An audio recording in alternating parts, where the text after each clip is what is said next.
श्रीशैलेशदया पात्रं धीभक्त्यादिगुणान्नवं यतीन्द्रप्रणं वन्दे ब्रह्मजामातरं मुनिं लक्ष्मीनाथसमारम्भां नादयामनमध्यमामस्मदाचार्यपर्यन्तां वन्दे गुरुपरम्परां यो नित्यमच्युतपदाम्बुजयुग्मरुक्मव्यामोहततराणतुराय मेने अस्मद्गुरोः भगवतो सतयैकसिन्धोः रामानुजस्य चरणौ प्रपद्ये मातापिता इव तत्तनया विभूतिः सर्वं यदेव नियमेन यदन्वयानाम् आद्यस्य कुलपतेरुगुलाभिरामं श्रीमत्तदङ्घ्रिकुलं प्रणमामि मूर्ध्ना बोधं धरसमहदापयपट्टनाथ श्रीभक्तिसारकुलदेकरयोगिवाहान् भक्ताङ्घ्रिरेणुवरकालयतीन्द्रमित्रान् श्रीमत्पराङ्कुतमुनिं प्रणतोऽस्मि नित्यं तत्त्वेन यश्चिदधि सदस्वभावः भोगापवर्गरदुपाय गतिरुदारः तं दर्शयन्निर्मिमीतपुराणरत्नं तस्मै नमो मुनिवराय पराधराय अंशै षड्भिः समाकीर्णं नङ्गैर्वेदमिवापरम् पुराणं वैष्णवं चक्रे यस्तं वन्दे पराशरं व्यासं वसिष्ठनप्तारं शक्ते बौद्धमकल्मषं पराशरात्मजं वन्दे सुखदातं तपोनिधिं व्यासाय विष्णुरूपाय व्यासरूपाय विष्णवे नमो वै ब्रह्मनिधये वासिष्ठाय नमो नमः। पुराणं वैष्णवं चैत सर्वगिल्विषनाशनं विशिष्टं धर्मशास्त्रेभ्यः पुरुषार्थोपपादने भारते भगवद्गीता धर्मशास्त्रेषु मानवः वेदेषु पौरुषं सूक्तं पुराणेषु वैष्णवं तत्कर्म न बन्धाय सा विद्याया विमुक्तये आयासाय वरं कर्म विद्यान्यादिल्पनैपुणं श्रीविष्णुचित्तपदपङ्कजसङ्गमाय चेतो मम स्पृहयते किमतः परेण नो चेत् ममापि यतिशेखरभारतीनां भावः कथं भवितुमर्हति वाग्विधेयः नारायणं नमस्कृत्य नरं चैव नरोत्तमं देवीं सरस्वतीं चैव ततो जयमुदीरयेत् तं दाकारं भुजगशयनं पद्मनाभं दुरेशं विश्वाकारं गगनसदृशं मेघवर्णं शुभाङ्गं लक्ष्मीकान्तं कमलनयनं योगिहृध्यानगम्यं वन्दे विष्णुं भवभयहरं सर्वलोकैकनाथं सशङ्खचक्रं नकिरीटकुण्डलं दपीतवस्त्रं दरसीरुहेक्षणं सहारवक्षस्त्रशोभिकौस्तुभं नमामि విష్ణుం శిరసా చతుర్భుజం। అందరికీ కూడా నమస్కారం అండి। మనం శ్రీ విష్ణు పురాణంలో 16వ అధ్యాయం అంటే తృతీయ అంశంలో 16వ అధ్యాయం చదువుకుంటున్నాం అన్నమాట। ఈ తృతీయ అంశం 16వ అధ్యాయం ఈరోజు ప్రారంభించాలి। దానికి ముందు మనం తృతీయ అంశంలో 15వ అధ్యాయం నిన్న పూర్తి చేసుకున్నాం। ఈ 15వ అధ్యాయంలో ముఖ్యంగా మనం ఈ యొక్క శ్రాద్ధ విధానం గురించి తెలుసుకున్నాం అనమాట। అంటే ఎలా చేస్తారు ఏమిటి ఆ పద్ధతులన్నీ కూడా, తర్వాత వండదగినవి వండకూడనటువంటి వాటి గురించి కొంత చెప్పడం జరిగింది। తర్వాత వచ్చిన బ్రాహ్మణులు ఎలా గౌరవించాలి, ఆ తర్వాత అన్ని కార్యక్రమం అంతా ముగిసిన తర్వాత ఎలా సాగనంపాలి అనేది కూడా చాలా చక్కగా చెప్పబడింది అనమాట। ఎలా సాగనంపాలి, తర్వాత ఎవరికి ముందు గౌరవం ఇవ్వాలి అంటే దేవస్థానీయులకా లేదు పితృపాతామహులకా అనేటువంటిది కూడా చాలా చక్కగా చెప్పబడింది। తర్వాత అన్నీ అయిపోయిన తర్వాత చాలా గౌరవంగా సన్మానపూర్వకంగా వారిని సాగనంపాలి, అంటే ఏ విషయం కూడా వదలలేదనమాట। చివరికి ఏ విధంగా పంపాలి సాగనంపాలనే విషయం కూడా చెప్పండి। విసర్జయే ప్రీతివచ సమ్మానాభ్యాఖ్యత నివర్తేభి అనుజ్ఞాత ఆధ్వారాంతాద్ అనువ్రజేత్ అంటే మనం ఎంతవరకు తిరిగి పోవాలి, వాళ్ళతో పోవాలి అనమాట। కొంత దూరం పోయి ద్వారం వరకు వారి వెనకనే నడిచి వెళ్ళి వారు అనుమతి ఇచ్చిన తర్వాత మళ్ళీ తిరిగి రావాలి। తర్వాత ప్రీతి ఇచ్చే మాటతో సన్మానపూర్వకంగా వారిని సాగనంపాలి। ఈ విధంగా అన్ని విషయాలు కూడా చెప్పడం జరిగిందనమాట। ఈ విధంగా చేస్తే పితృశ్రాద్ధమైన మాతామహ శ్రాద్ధమైన వాళ్ళు నిర్వహించాలి। పితామహాదుల శ్రాద్ధం వల్ల తృప్తి నందిన వారి అన్ని కోరికలు తీరుస్తారు అని చెప్పడం జరిగిందన్నమాట। ఆ తర్వాత ఈ శ్రాద్ధకిలో దౌహిత్రుడు కుతపకాలం అంటే పగటిలో 8వ ముహూర్తం, పిల్లలు ఈ 3 పవిత్రమైనవి, అలాగే రజతానం వారి కథా సంకేతనాలు కూడా పావనమైనవే అని చెప్పడం। తర్వాత ఎప్పుడు కూడా శ్రాద్ధం పెట్టే కర్త ఎలా ఉండాలి ఆ విషయం కూడా చెప్పబడింది, చాలా క్లుప్తంగా చెప్పబడింది। మూడే విషయాలు చెప్పబడింది। ఏమిటి? కోపము, మార్గ గమనము, తొందరపాటు విడిచివేయాలన్నమాట।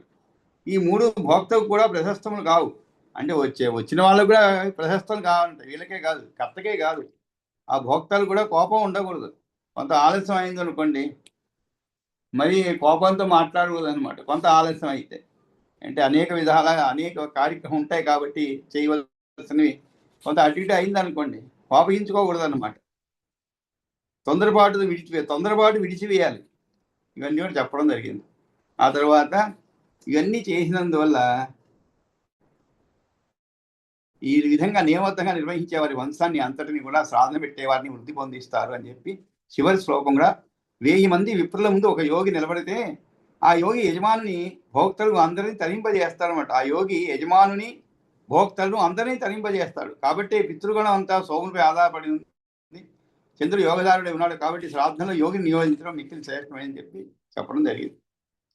ఈరోజు కొంత కొత్త విషయం ఏంటంటే ఇక్కడ ఈ 16వ అధ్యాయంలో శ్రాద్ధంలో మధుమాంసాది దాన ఫలం అని చెప్పి చెప్పబడింది. అంటే ఏ ఏ వంటలు చేయదగినవి చేయకూడనివి వాటి గురించి కొంత చెప్పడం జరిగింది అనమాట. అంటే పురాణ కాలంలో ఏవేవి ఎలా కొన్ని నిషిద్ధ పదార్థాలు ఏవి ఉన్నాయి అవన్నీ కూడా చెప్పడం జరిగింది. ఇది చాలా అంటే ఎక్కువ ఈ సమయం దీనికి కేటాయించలేదు అనమాట.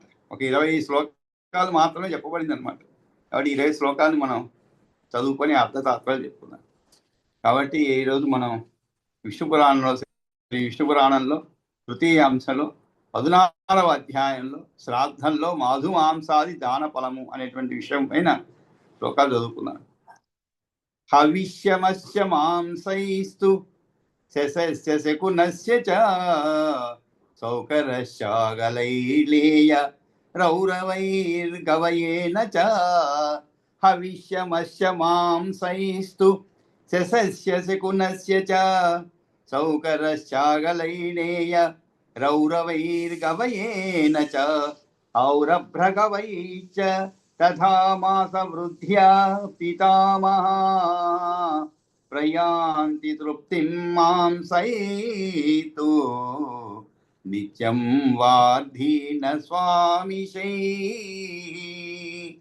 ఖడ్గమాంసమతీవాత్ర కాలశాకం తథా మధు శస్తాని కర్మణ్యత్యంత తృప్తిదాని నరేశ్వర హవిష్యమస్య మాంసైతు శశస్య శకునస్య చ సౌకరశ్చాగలైనేయ రౌరవైర్గవయేన చ ఔరభ్రగవై చ తథా మాసవృద్ధ్యా పితామహా ప్రయాంతి తృప్తిం మాంసైతు నిత్యం వార్ధీన సామిశై ఖడ్గమాంసమతీవాత్ర కాలశాకం తథా మధు శస్తాని కర్మణ్యత్యంత తృప్తిదాని నరేశ్వర గయాముపేత్య యః శ్రాద్ధం కరోతి పృథివీపతే గయాముపేత్య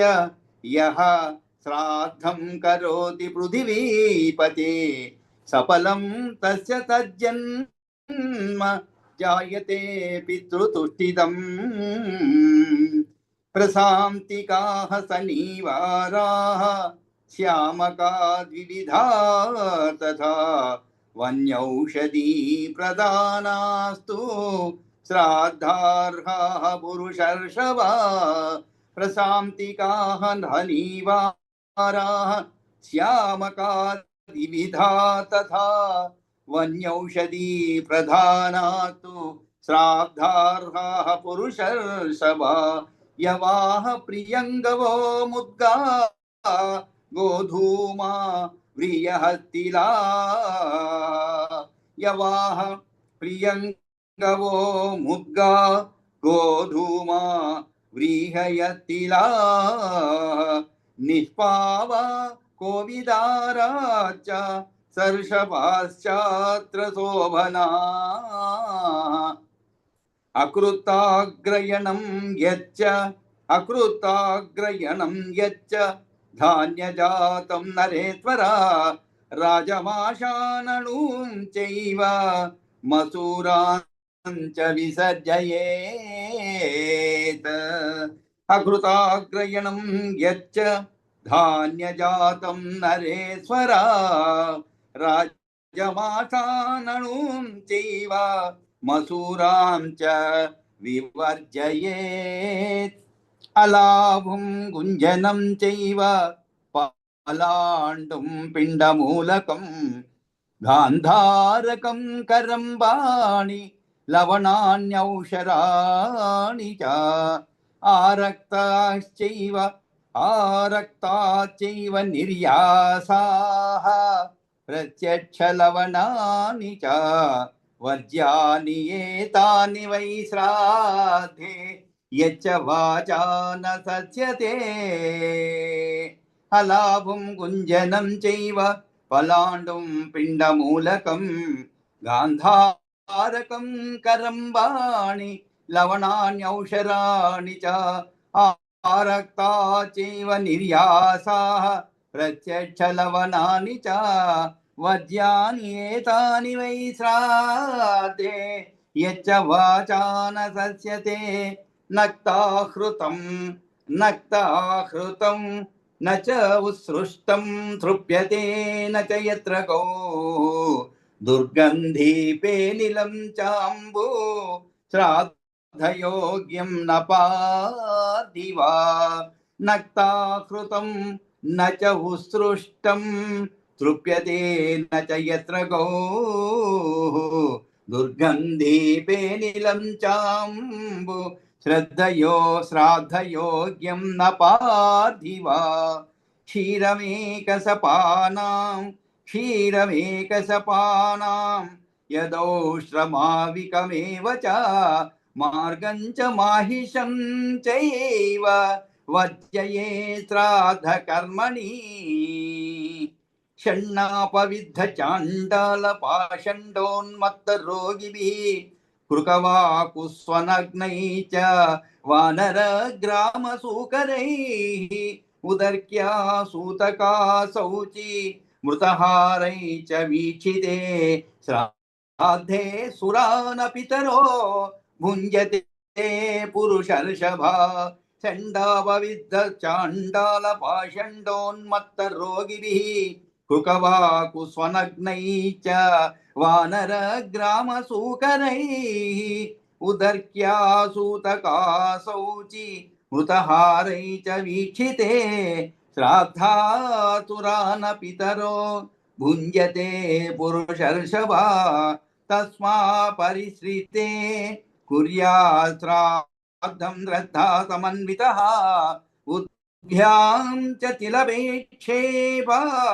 ఉర్వ్యాం చ తిలవిక్షేపాత్ యాతు ధానాన్ నివారయే న పూతి నైవోపపన్నం కేశకీటాధివిరూప న చైవాభిషవైర్మిశ్రమన్నం పర్యుషితం తథా శ్రద్ధా సమన్వితైః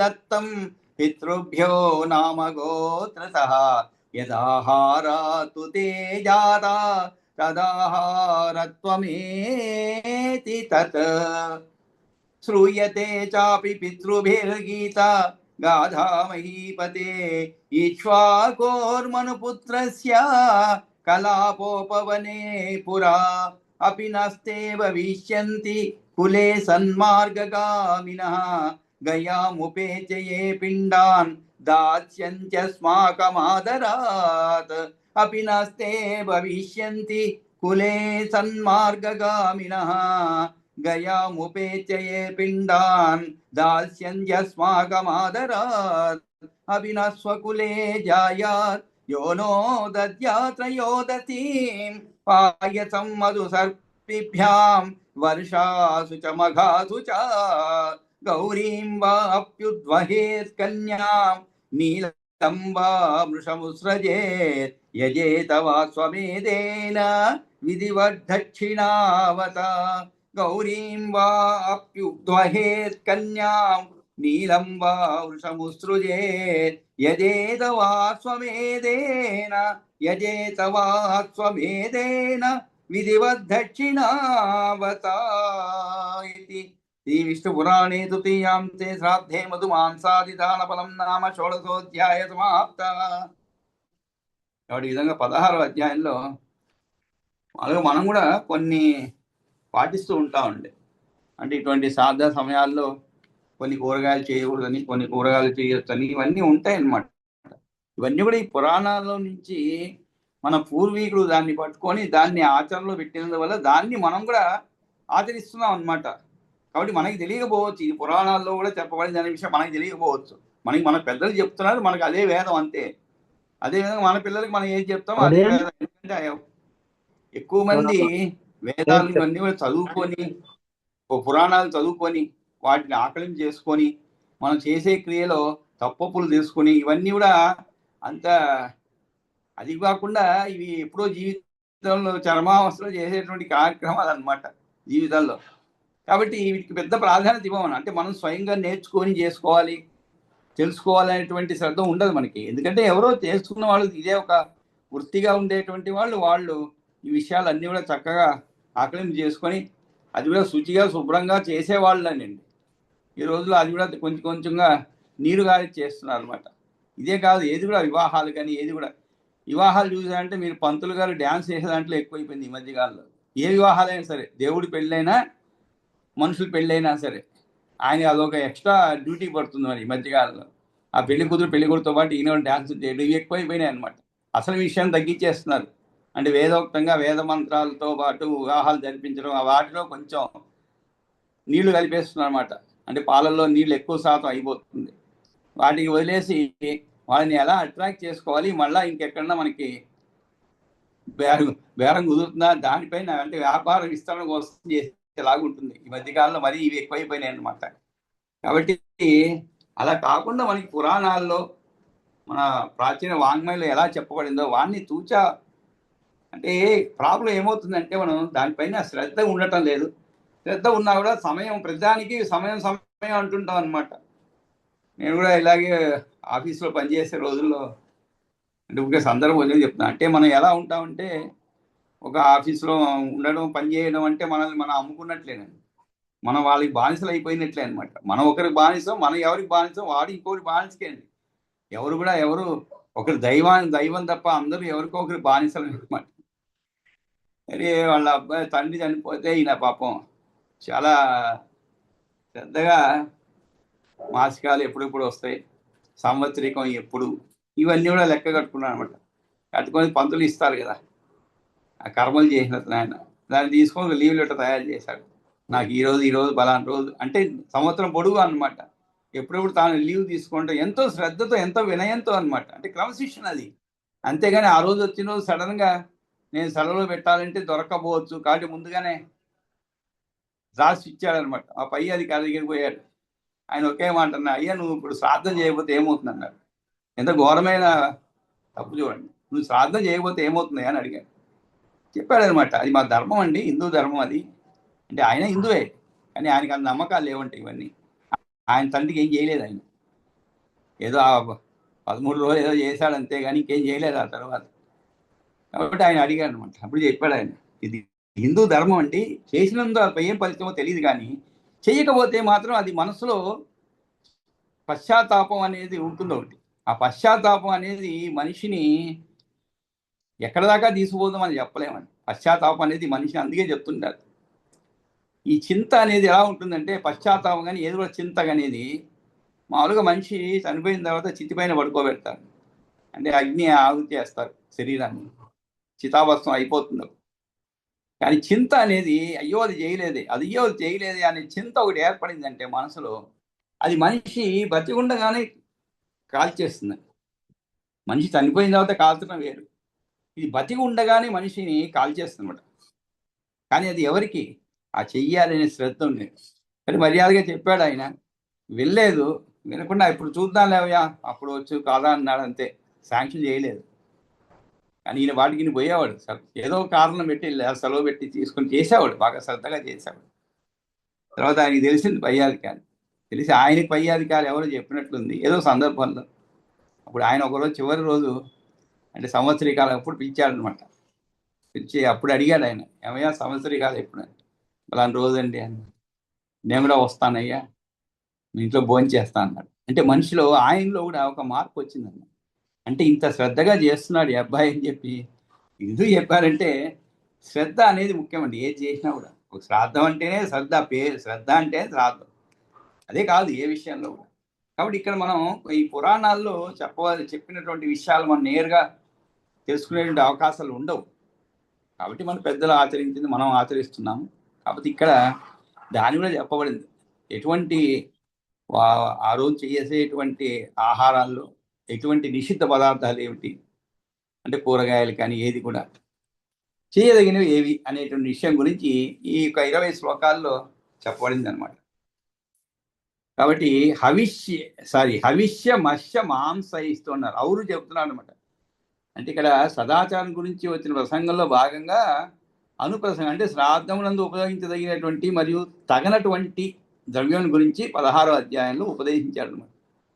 కాబట్టి శ్రాద్ధంలో పితరులకు దేవతలకు కూడా ప్రీతి కలిగినట్లుగా సమర్పించదగిన ద్రవ్యం ముందుగా ప్రశంసిస్తున్నారు అనమాట.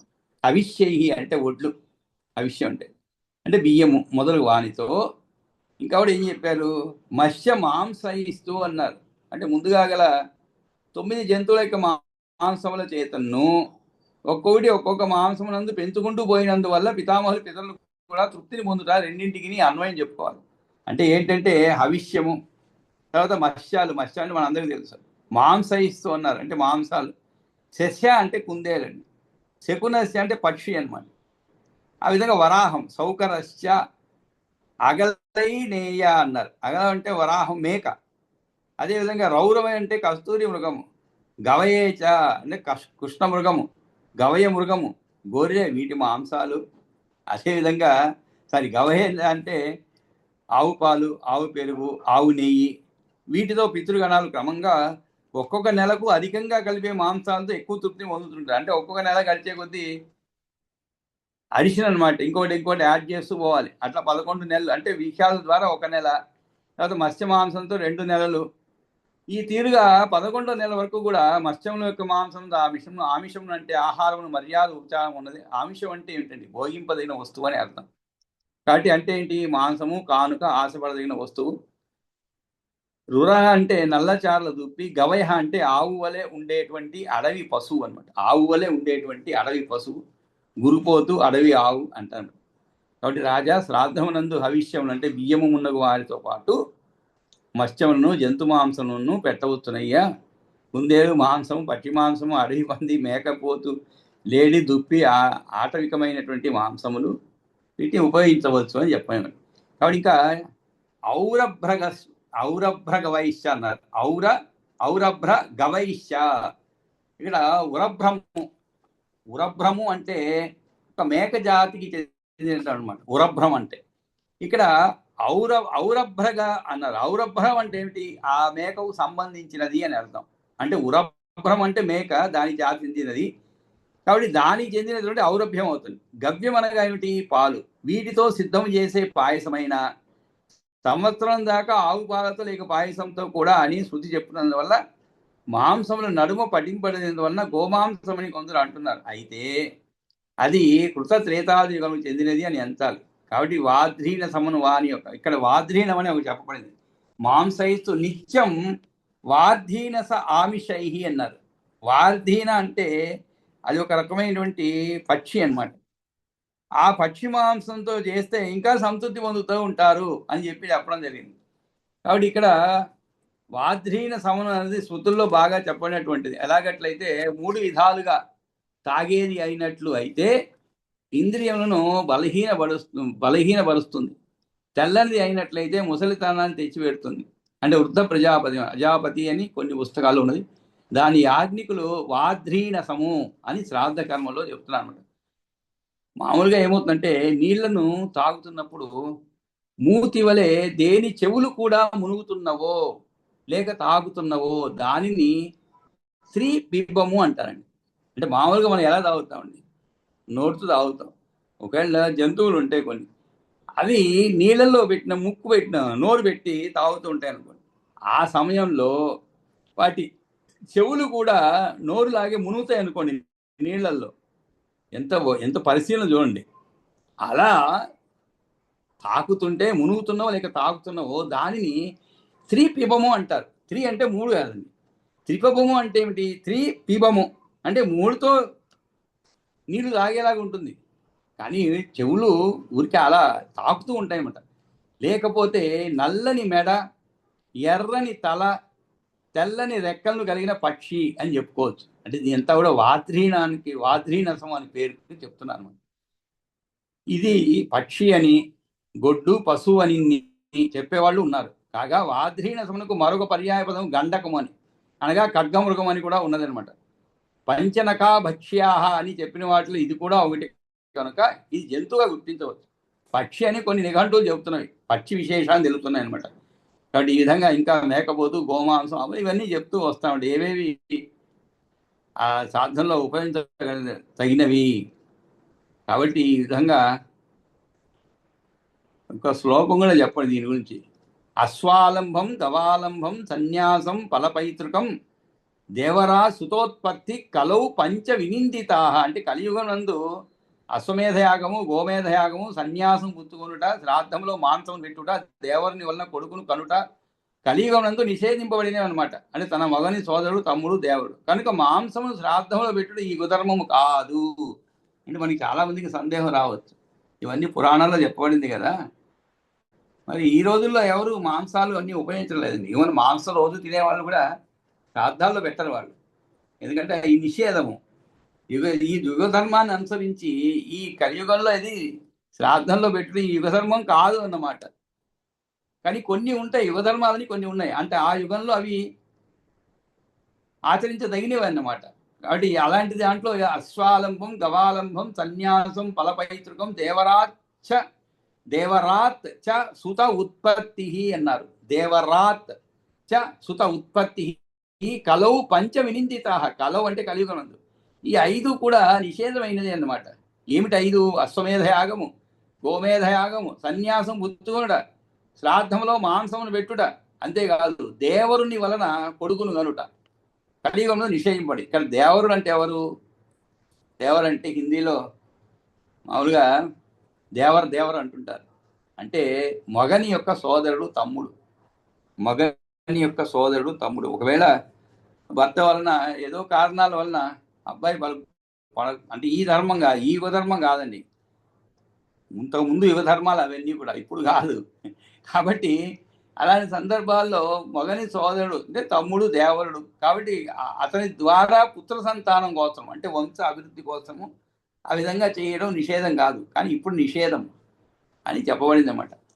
ఆ తరువాత ఇంకా కూడా ఖడ్గ మాంసమతీవ అత్ర కాలశాకం తథా మధు శస్తాని కర్మణ్యత్యంత తృప్తిదారి నరేశ్వర. శస్తాని అంటే ఏమిటి? ప్రశస్తమైనవి అనమాట. శస్తాని కర్మణ్య అత్యంత అంటే చాలా అన్నమాట. అత్యంత తృప్తిదాని అంటే తృప్తినిచ్చేవి. ఎవరికి? పితృదేవతలు. ఏమిటవి అంటే అతని పితృలు తృప్తినిచ్చినది ఏమిటి? ఆ జన్మలో పితరులు రుణం నుండి విముక్తులు అవుతాడు. రాజా, ఈ శ్రాద్ధ ప్రక్రియలో ఖడ్గమృగం యొక్క మాంసము, కాలశాకం అంటే కరివేము, అంటే కరివేపాకు, మరియు మధు, తేనె అని 3 మెచ్చదగినవి, పితరులకు బాగా తృప్తిని కలిగిస్తాయి.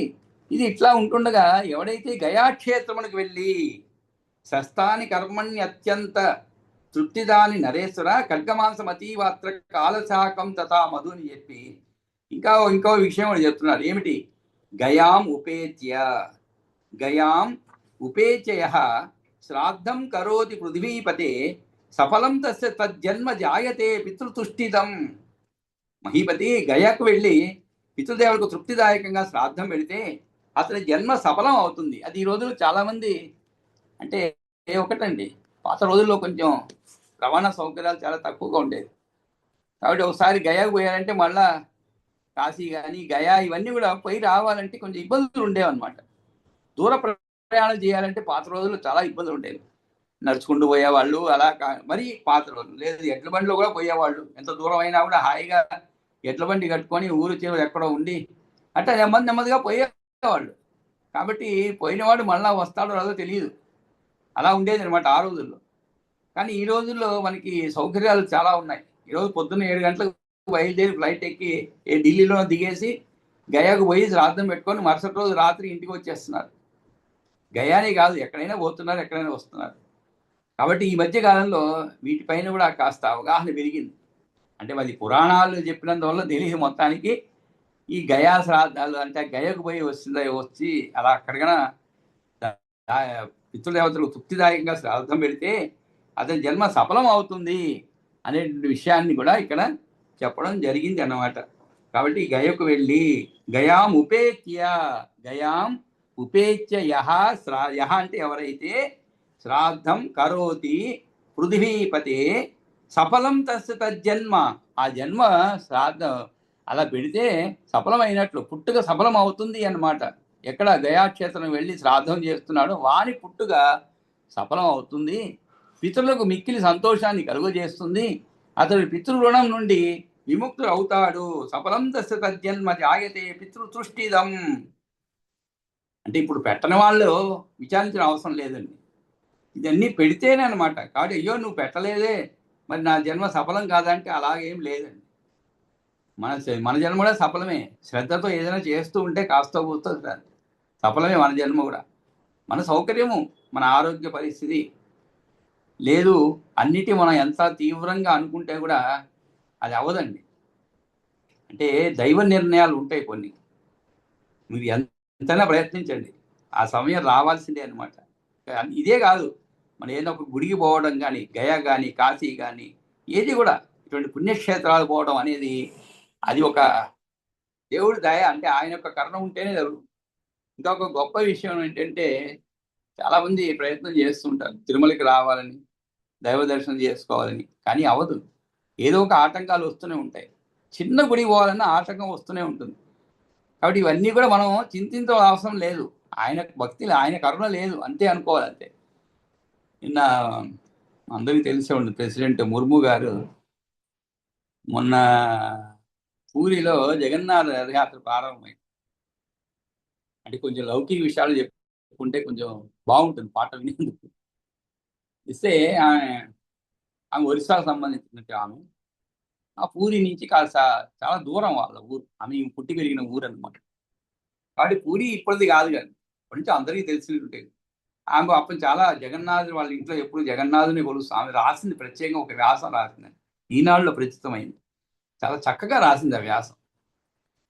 అంటే ఆమె భక్తిభావం ఎలా ఉంటుంది, అంతేకాదు ఏది కూడా దైవ నిర్ణయం పైన ఆధారపడి ఉంటుంది అనే విషయాన్ని తన స్వానుభవంతో రాసుకునింది ఆమె.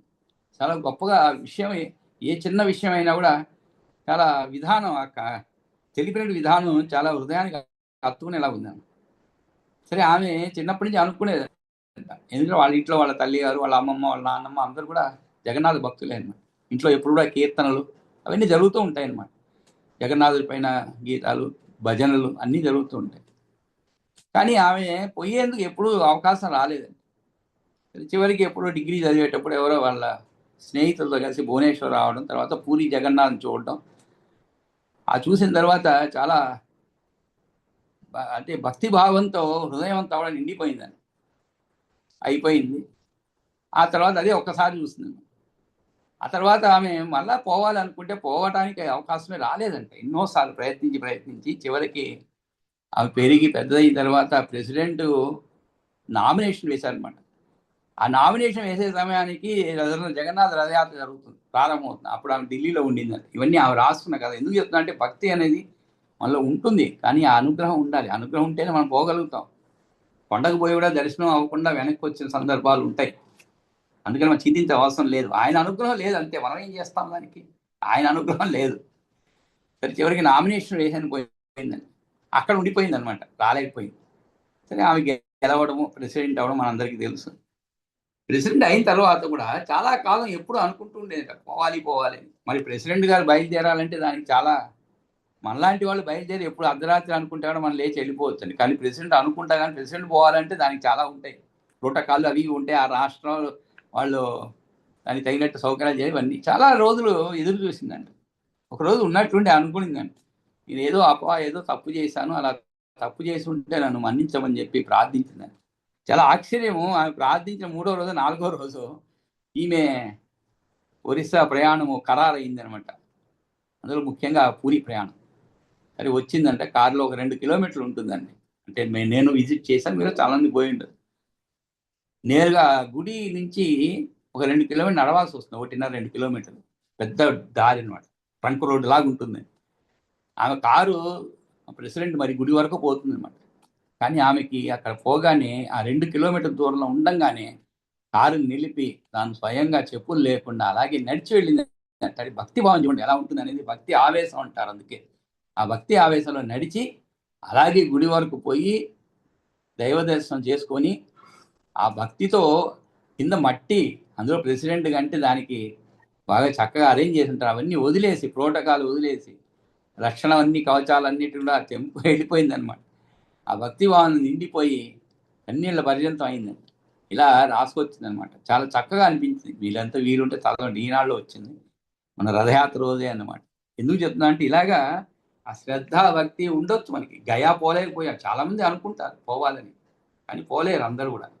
కాబట్టి పోయిన వాళ్ళే అదృష్టవంతులు.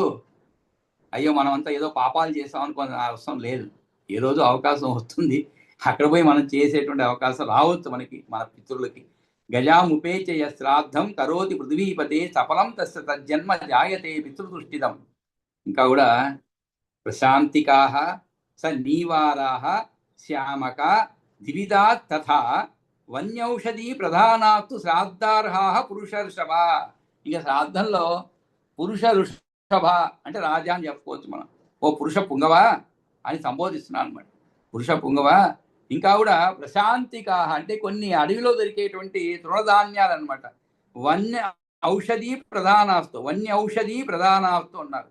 అంటే వనంలో దొరికేటువంటి, అంటే ఇవన్నీ కూడా ఔషధులు శ్రాద్ధకి లేవి. దేవధాన్యము, నీవార ధాన్యం సనీవార, శ్యామక అంటే నల్లని తెల్లని చామలు, అదేవిధంగా వనంలో లభించేటువంటి ప్రధానమైన ఔషధులు, ఇవన్నీ కూడా అడవిలో దొరికే తృణధాన్యాలతో ప్రధానములైన వాటిని చెప్తున్నాడు విను.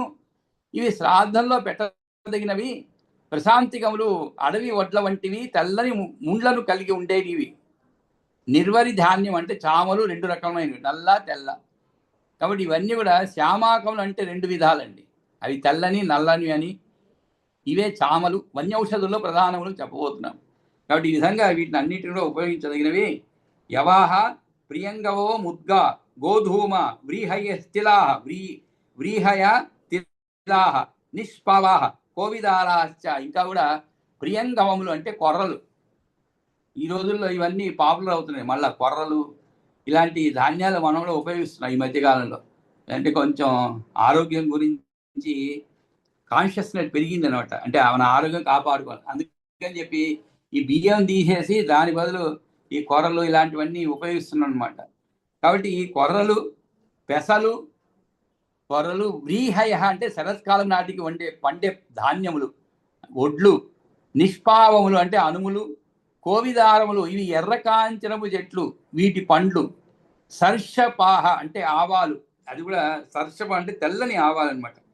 కాబట్టి ఎవలు, కొర్రలు, పెసలు, గోధుమలు, వరి బియ్యము, నువ్వులు, అనుములు, కోవిదారాలు, ఆవాలు ఇవి శ్రాద్ధక్రియలో పరమ ప్రశస్తమైనవి. ఎవలు, కొర్రలు, పెసలు, గోధుమలు, వడ్లు, నువ్వులు, అనుములు, ఎర్ర కాంచనపు చెట్ల పండ్లు మరియు నువ్వులు మంచివి, శోభనములు.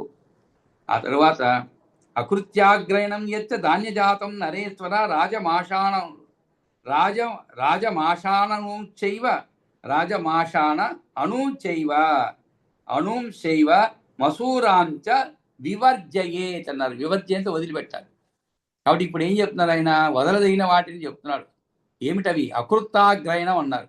కృతాగ్రయణం అంటే మొదలుపెట్టి పర్యుష్టం అనేదాకా, కొత్తగా పంట చేతికి వచ్చినప్పుడు ఆ ధాన్యము అగ్నికి సమర్పణ చేస్తూ నిర్వహించేటువంటి ఇష్టి యజ్ఞం ఆగ్రయణము అంటారు దాన్ని.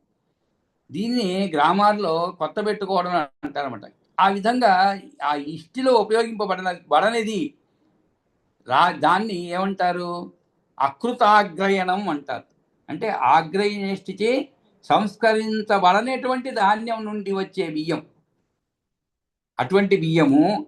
తర్వాత అలచందలు